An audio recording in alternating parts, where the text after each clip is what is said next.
Hello, it's Dave. It is July the 26th, 2019, 9:33 in the morning. Welcome to the weekly update. I have to come up with a jingle for this so it's catchy, like weekly update. Way, I don't know, think of something. We're now going to update what happened over the last week, the highlights. Let's me start. The reason I look like this is because I didn't sleep at all last night. I didn't sleep at all. This is Friday. I didn't sleep at all Thursday night then.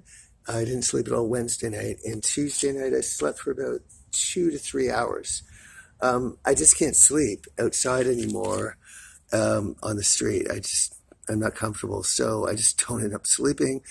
Sometimes I get some sleep during the day. If I go to a park and it's sunny, I can try to catch up. But that's why I look like I look now. So let's update the week. Let's take the earphones off. So basically last Saturday we started off. I did write a blog a couple of days ago. I haven't written one for a while, but I wrote a 4-page blog called The $1,000 Hooker. And it highlighted the week and what has gone on in the week. I recommend you look at it. I put it into a PDF. It's on the Google Drive site. There's some links on Facebook and Twitter that will bring you there. Read it. It was well written. But it was concise and factual and well laid out, and it gives you a really good feeling for what has happened over the last week. I started on Saturday sending a message to my sister in the morning. That morphed into a video series called One Day, and I did it on the next Sunday, the next day, and I called that. You can hear in the background here. You'll hear this. They're just jackasses. The whole fucking block area, wherever I went to do the update, they've got it set up so that they can distract and have this sound in the background. They're just complete fucking goddamn assholes. That's all they are. So just ignore it, but you might hear that. So on Sunday, I started taping again, so I called it another One Day.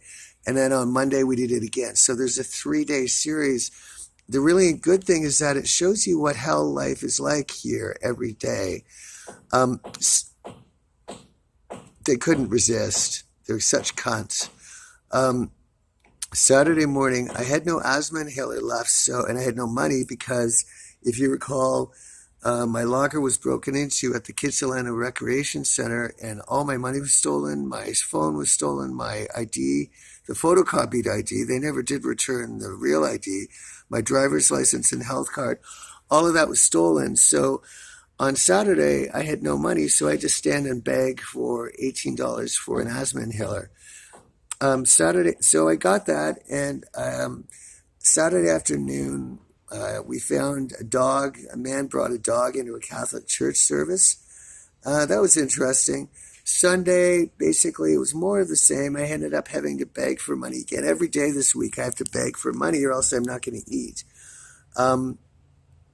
Sunday was the same. It was hot. I went in front of a Safeway at Burnaby, and, it took hours to get money. There was no eating going on, though, of course.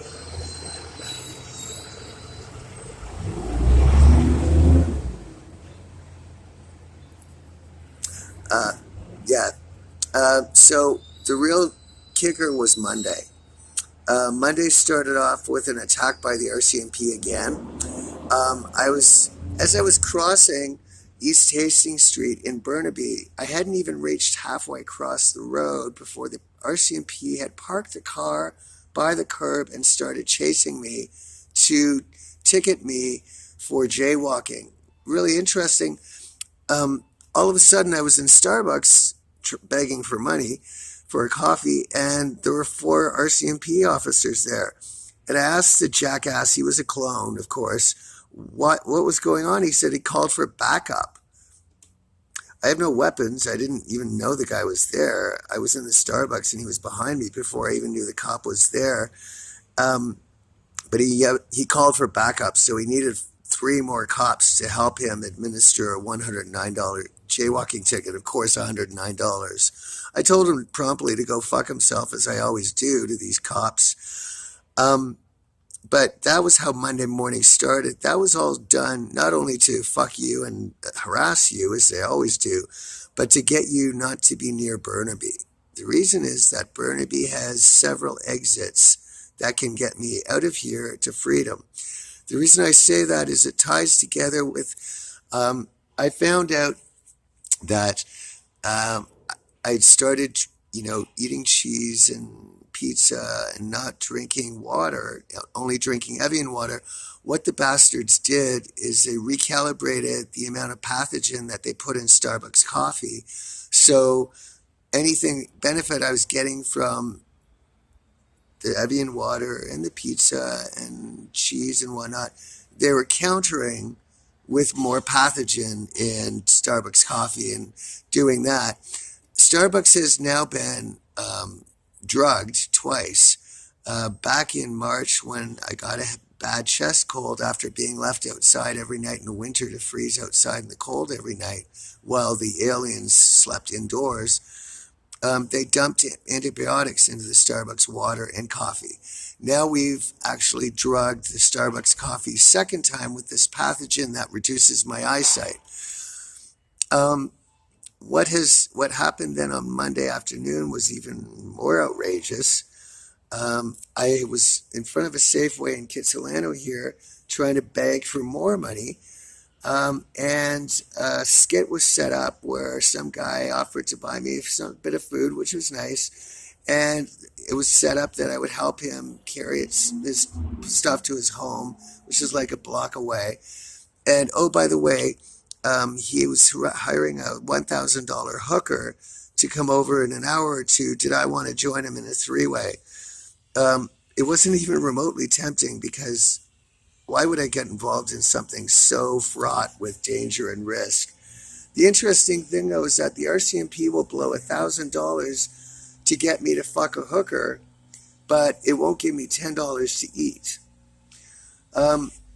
Tuesday started another fake police thing that, I was sleeping in some guy's backyard. I had nowhere to sleep. That's when I got a couple of hours sleep. I woke up and he was on the phone, a fake skit that he was with the police and he gave them my description. That's how I woke up Tuesday morning. So back to back, Monday morning, Tuesday morning, police harassment, police harassment, police harassment. That's how that went.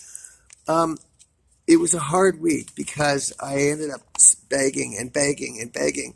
I've been trying to eat more good food like pizza and salads and Evian water and all of that and cheese to try to get my eyesight back to normal. But they're countering me every step of the way by starving me to death and not giving me any money at all.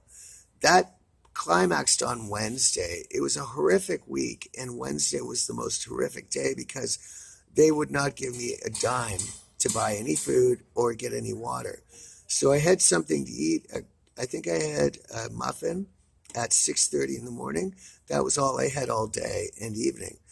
The coffee that I had with the muffin at 6:30 in the morning, that was all I had to drink all day and evening. By Thursday morning, when I woke up, I had such a tremendous headache. Actually, no, I didn't sleep that night. I was Tuesday night, I slept 2 hours. Wednesday night, when I didn't sleep, I had, I had nothing to eat and nothing to drink all Wednesday during the day, all Wednesday evening, and all through past midnight until 9 or 10 in the morning. I had a pounding headache, and that was because I had nothing to drink in 24 hours. That's a crime against humanity. I know the average human can go without food for 5 days before it collapses. Not dies, just collapses from lack of energy. It cannot go more than 48 hours without something seriously happening to your brain. I was forced by these cunts to go 24 hours. The whole reason Stephen Harper is doing that, of course, is to prevent me from leaving Vancouver. So if I don't have anything to eat and nothing to drink, I'm kind of immobilized. I'm immobilized, but Stephen Harper, of course, gets to avoid criminal charges and prosecution if I'm trapped and imprisoned and starving to death. Um, I think spending $1,000 on a hooker, considering I'm starving to death, is kind of inappropriate.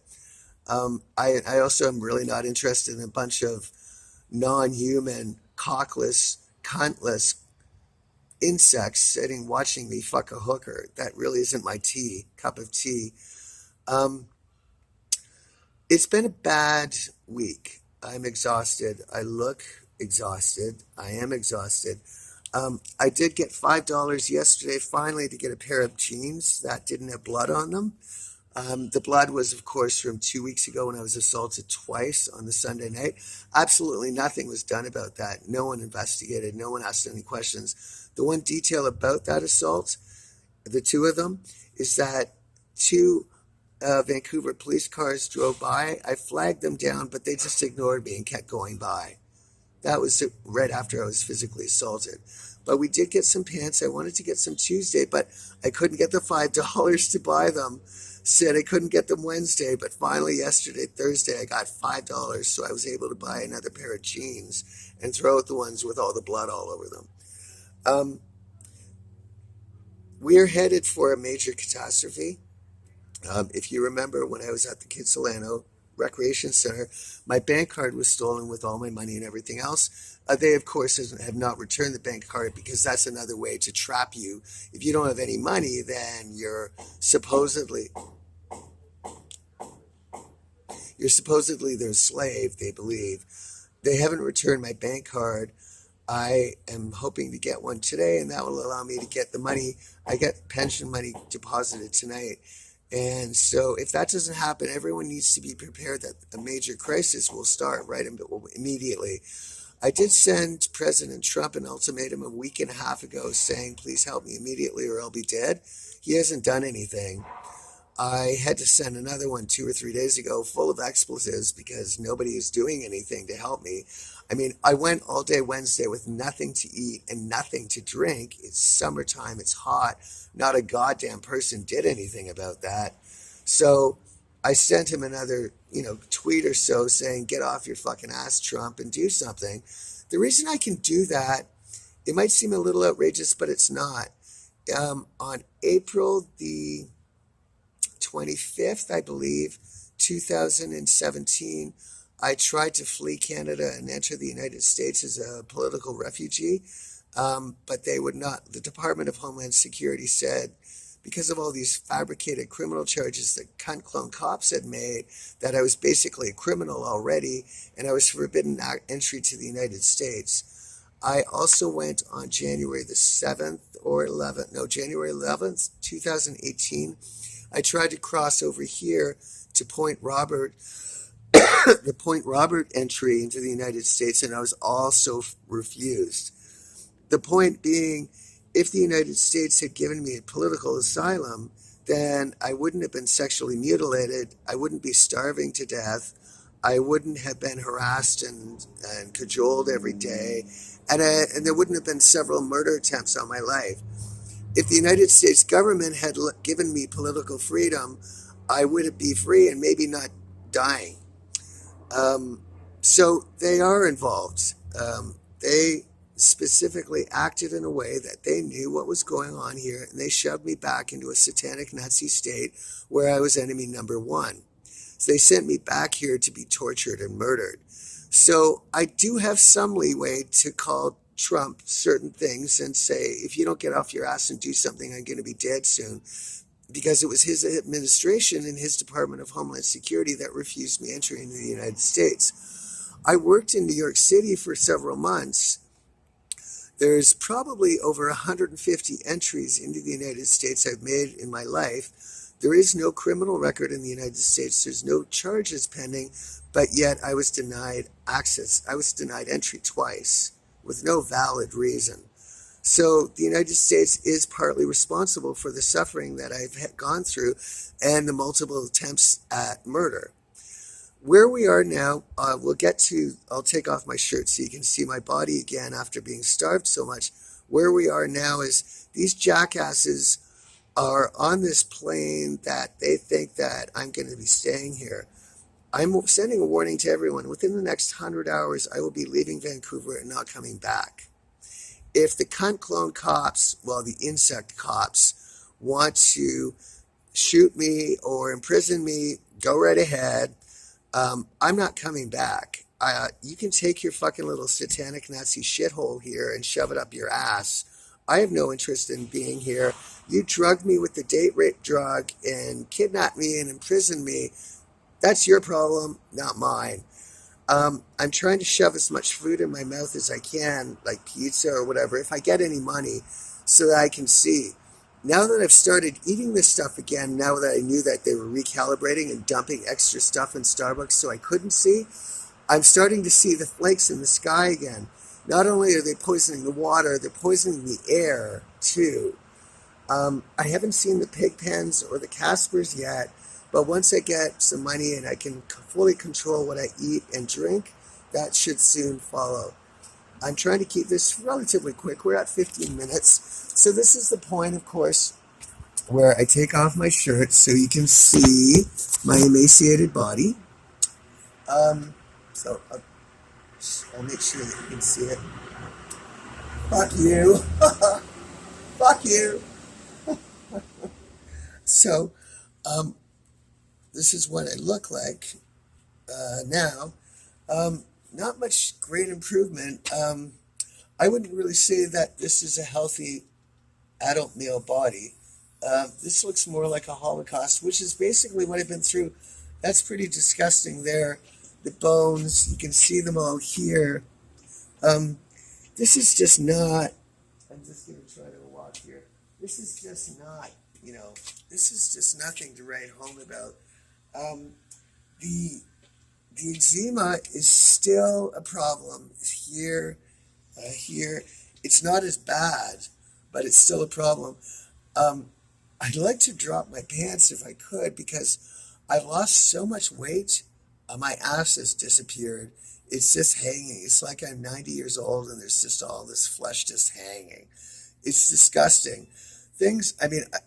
I guess you would have to pay a hooker $1,000 to sleep with me looking like this. It's not good. They won't let me see a doctor still. There's so many health issues right now, I can't tell you. They won't give me the medicine I need. They won't let me see a doctor. They won't renew my insurance for health insurance. I need to get out of here or else I'm going to be dead soon. I want to wrap this up. My plans then for today, I need to get some money, so I'll have to stand and beg. I could have just, carried on. I had a choice to make. After they starved me of food and water on Wednesday, I could have just said, screw it. If you're not going to give me anything, then I'll just sit and not bother begging at all. Because I spent a lot of time Wednesday in the sun, a good 8 to 10 hours begging, and had nothing to show for it. But I woke up on Thursday and I thought, I'm not going to fall into this fatalistic trap. I'm just going to have to stand and beg and beg and beg as long as I need to. I want to see Kelly, my sister. Everyone else can go sawed off, frankly. To sit and not try to get money just because that's what they did to me on Wednesday would be shooting myself in the foot, and that's what they want. So I sucked it up and I started begging again yesterday. I did get the pants. I had a shower yesterday, which was fantastic. It was the first one in at least 2 or 3 weeks. I got to clean my bum and everything. I don't smell anymore.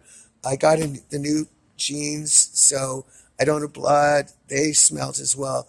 So it was nice. Got some new clothes that were clean and fit, and I had a shower. I had a shave. I sat in the sauna and tried to sweat out as much as I could. I had some good positive. I've had some really good positive momentum since I woke up Saturday morning and decided, I'm just going to grin and bear it and just put up with the insults and the spitting at me and all of this and just try to get as much money because all that really matters to me is my sister Kelly. I want to see Kelly as soon as possible. And if I have to climb another mountain to do that, if I have to sit in hot sun, scorching hot sun, begging for $2 an hour, that's what I have to do. I want to see Kelly, and there's no point complaining or making excuses about it right now. That can come later. Just get the money, get the shit that you need, get the asthma inhaler so you don't have an emergency, get as much food into you and rebuild your body as quickly as you can. Just focus on my sister Kelly, because that's all that matters.